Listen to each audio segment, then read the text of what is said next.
Greek is one of the most beautiful languages in the Milky Way galaxy, described by most as difficult, but by the end of this video you'll be able to decode words like this, and even this. Now let's not lose any more time and let's make that math teacher proud. So Greek is made of 24 individual letters. Some of them look normal, some of them look cursed, which you've probably already seen in math, physics, or that weird tattoo that your friend got. Now, to kick things off, we're gonna start with the words that you 100% already know. And what better place to start than the alpha? This is the king of kings, hands down the most powerful letter in the world. In fact, so powerful that I can feel his aura through the screen. And I feel like this doesn't even need an explanation, given the fact that some Americans learned this letter earlier than Greeks themselves. And then we've got these bad boys, which sound exactly how you would think they would sound. They are Omicron, Iota, Kappa, Taf. Omicron, Iota, Kappa, Taf. Now I'm gonna throw some words on the screen and try to read them. Kota, Kota, Kati, Kati. I don't know about you, but as far as I'm concerned, you're reading Greek. Let's get off your high horse and let's learn the words that you probably know, like my friend over here. 3.14156, aka pi, which, if you don't know, I don't know what you're doing with your life, but he is basically our P. Then we have what is commonly known as beta, but it's not a B actually, it's more like a softer B, a V, vita, as in the word katevo, katevo. Wait, who are these two? They're epsilon and omega. Epsilon makes an E sound, epsilon, and he just looks like his capital letter but rounder. Omega on the other side is just Omicron's big brother. Now these two in ancient Greek were pronounced differently, making Omega a little longer and Omicron a little shorter. In modern Greek, however, the only difference we have is grammatical, which is also the biggest pain in the ass. So they're pronounced exactly the same, but we use Omega mostly in verbs and Omicron in nouns and adjectives. Now these are just fun facts. If you just want to read Greek and not write it, this is not gonna be an issue at all. This next category is my personal favorite and probably your least, which is the words that you think you know, but you actually don't.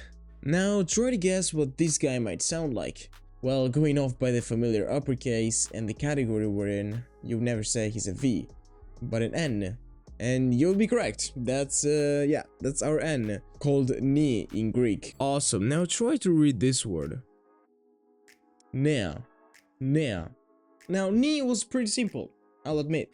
But now, let's try to figure out who these two are. Well, now, right off the bat, we see an H, what it looks like an overgrown N, a Y, and a U. Well, you'll be very happy to know that these two letters sound as neither one of those four. They sound like an E. I don't know, maybe Greeks saw these letters and were like, I have no idea what I'm gonna pronounce them as. And I said, let's pack them to the E file. These are eta and ypsilon. As of right now, we have 3 E's and 2 O's.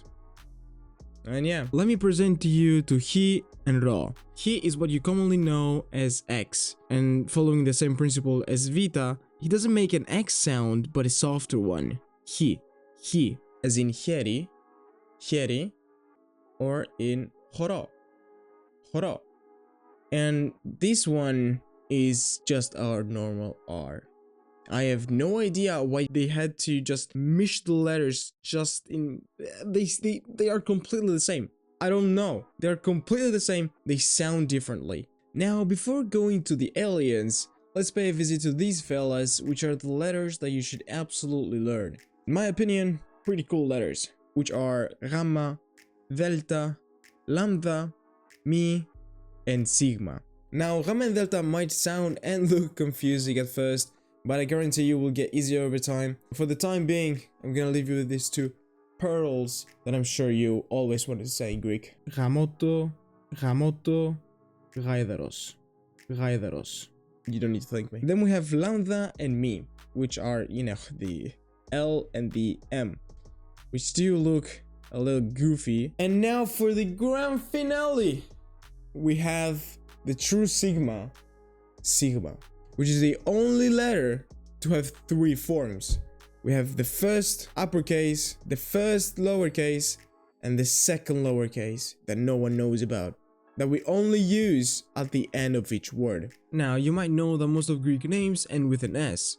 Just to name a few: Yorgos, Dimitrios, Nikolaos, Christos, Panagiotis, Stefanos, and Yannis. Now, all of these names will be written with the third S. And with this one, mic drop, we're going to the aliens. Then I realized that I built some useless tension for these letters. I mean, they do look kind of cursed, but they're not that bad. Actually, I personally like them. But let's break them down for you just to make it a little bit easier to memorize. We have here Xi, Psi, Theta, Zeta, and Phi. Aside from their looks, maybe their pronunciation could be tricky as well. So to pronounce Xi, you just need to put the K and S together, making K, S, X. Psi, the same example. P, S, P, S, Ps. Theta is a little bit more tricky if you're not used to it. You just need to attach your tongue to your maxillary teeth and leave that little bit of air to pass through just to make the th sound. Zeta, just fucking mosquito sound. And Phi is just your normal F. Now let's try to see them in examples just to make the concept a little more clear. First of all, we've got Xi, as in xylo. Xylo.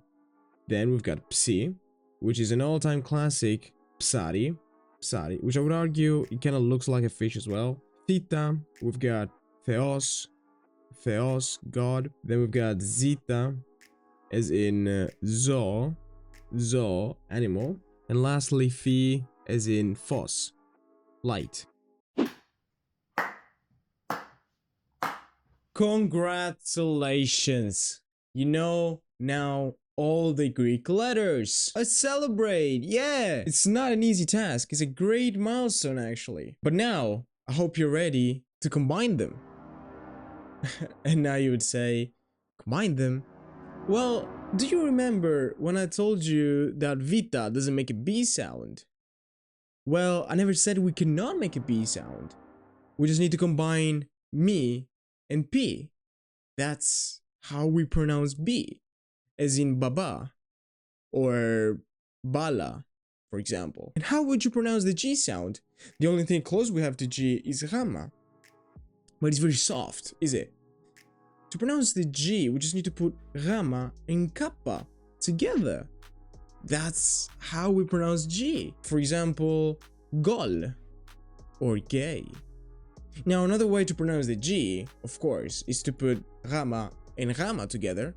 Two minuses make a plus, so two soft Ramas make a tougher one, as in Aglika, Aglika, English. Now let's just play a little game. How would you pronounce this combination? Taf and Zita. That's T and Z together, so it's gonna be Z, right? As in Zin, Zin. And yes, that would be correct. And how would you pronounce this one? Taf and Sigma. It's softer, so that would be Tsa, as in Tsai, Tsai, T. And yes, you're doing great. I mean, these are the combinations. But now, how would you pronounce my name? My name is Clyde, for those who don't know. Would I have to pronounce my name Clyde? Because that's the closer thing that we have to D. No. No. To pronounce my name, you would have to put Ni and Taf together. And T, N, T, D. That's pretty straightforward, is it? Yeah, duh. And yes, this is the way we build letters. Our alphabet doesn't support these harsh letters like D and G, but we just build them all together. Pretty straightforward. I mean, it makes sense. It kind of makes sense. But who said that Greek has to make sense? I'm saying this with a lot of love. I hope you're mentally stable with what's coming next. Because now we introduce the diphthongs. Long story short, the diphthongs are just Greeks saying basically our language is completely functionable and pretty easy, but it's a little confusing and a little too simple. So now we create diphthongs. Now, what are diphthongs? Combinations of vowels. Now let's go through the vowels one more time. We have alpha, of course, the mother of all letters. The alpha makes an A sound. Actually, something very different with English is that A can make thousands of sounds. It's impossible in English. But in Greek, once you establish that A is A, you've got it. Then we've got E, epsilon. And who is this? That's alpha iota. That's the diphthong I was talking about. This alpha iota isn't pronounced alpha iota or I. It's pronounced e. It's exactly like epsilon. Let's go a little bit further. Yes, we have omicron, omega. Those remain the same. We have two O's. We don't need any more. But then we have other combinations. We have alpha and epsilon. Now that's where the fun begins. Now this can make two sounds. It can make af or av. Why? I don't fucking know. And this is the same for epsilon and epsilon. Ev, F. Like euro, euro. And Efcharisto. Thank you. Now we also have eta, epsilon, which is the same. If. So when you have epsilon in front, it's not pronounced as an E anymore. It's pronounced as an F or a V, which is mind-boggling to me. But now, the ultimate boss. We have E.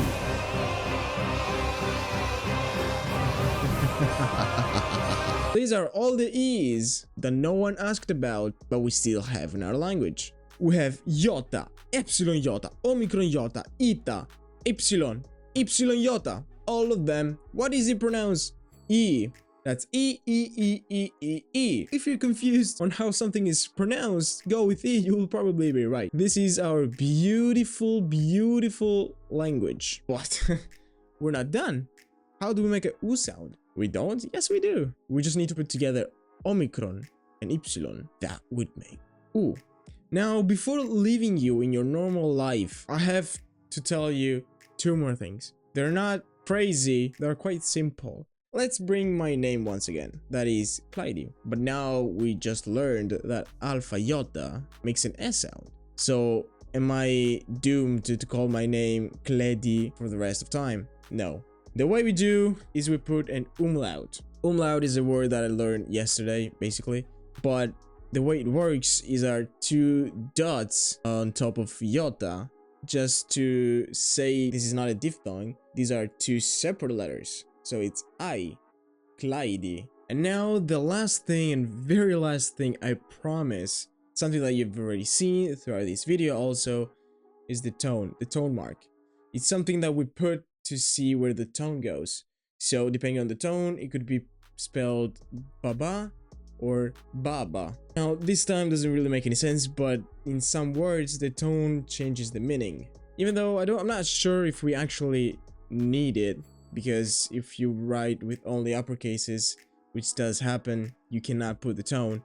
So Greeks are used to reading the language without any tone. But do we need half of the letters actually? I don't know. And with this one, I am really done. You actually know 99% of Greek right now. And even though it will take more than a couple of minutes to read Greek without any doubt or fluently actually, this is a great start, I would say. And I really thank you to watching this video. I really hope you learned something and it wasn't that difficult to follow along. I really tried my best. And do try to write your name in Greek. If you go to Google Translate, you can write in English and it will give you the Greek equivalent of that. So do try it and write it down below in the comments. I will write it in Omega or Alpha tier name, just as a little homework for you. Hope you liked it. To make this video, it took me a lot of days or even weeks, so I would really appreciate if you subscribed. And yeah, I will see you at the next one. See ya.